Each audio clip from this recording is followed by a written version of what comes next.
रामकृष्ण हरी. आपल्याकडे प्रगतशील शेतकरी अशोक भाऊसाहेब घोरपडे, शिंगवे दत्ताचे, तालुका पाथर्डी हे ठिकाण आपले प्रगतशील शेतकरी आलेले आहेत पंचशीलचं सरकार बियाणं घ्यायला. आता ते म्हटले आल्यानंतर का सरकार बियाणं जे तर मी 3 ते 4 वर्षापासून करतो. म्हणजे मला असं वाटतं 3रं का 4थं वर्ष आहे, 3रं वर्ष आहे. पहिल्या वर्षी मला आठवतंय चांगलं, तुम्ही दिंडीत जायच्या आधी नेऊन ठेवलं, नंतर आल्यावर टाकलं होतं. बरोबर, तुम्ही म्हणे संपून जाईल. बरोबर का? तर या वर्षी परत ते सरकार कांदा बियाणं न्यायला आलेले. मग त्या अनुषंगाने आपण त्यालाच विचारू, हे कांदा तुम्ही दरवर्षी हेच का करता? आमचं असं म्हणणं आहे, सर्व शेतकरी बांधवांना अशी विनंती आहे का हा सरकार कांदा आम्ही 3 वर्षापासून करतोय.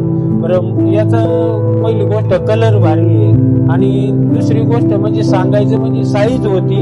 आणि कुठल्या मार्केटला गेला तर आपल्याला 100-50 भाव वाढून भेटतो. आम्हाला घोडेगाव, वांबोरी, आम्ही या जवळच्याच भागात आम्ही जातो आणि रोगराईचं प्रमाण फार कमी. आणि शेतकरी बांधवांना एवढीच विनंती आहे, एवढ्या वर्षी प्रत्येकाने हा सरकार कांदा करावा एवढीच अपेक्षा. एक शेतकरी बांधव म्हणून साऱ्यांना विनंती. रामकृष्ण हरी. रामकृष्ण हरी. आता दुसरं एक मला एक असं विचारायचं का आता काही कांद्याचे लाल कांद्याचे म्हणतात का टरकल निघते वरचे पहा, तर याची पत्ती जी तर पत्ती निघते का?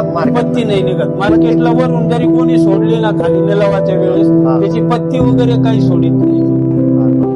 असं म्हणजे आमचा अनुभव आहे वैयक्तिक म्हणून बोलायचं. म्हणजे तुम्ही 3 वर्षापासून याचा अनुभव घेता. याची कलर चांगला आहे, याची पत्ती चांगली आहे, टिकवण क्षमता चांगली आहे, पाण्या पावसाचा दम धरतो आणि मार्केटला हे चांगल्या रेट जातो. आपलं म्हणजे साऱ्यापेक्षा 100-200 वाढवलं जातं. म्हणून तुम्ही दरवर्षी बरोबर. शेतकऱ्याला विनंती, एकदा तुम्ही पंचशीलचा सरकार करून पहा, अनुभव हीच खात्री. रामकृष्ण हरी.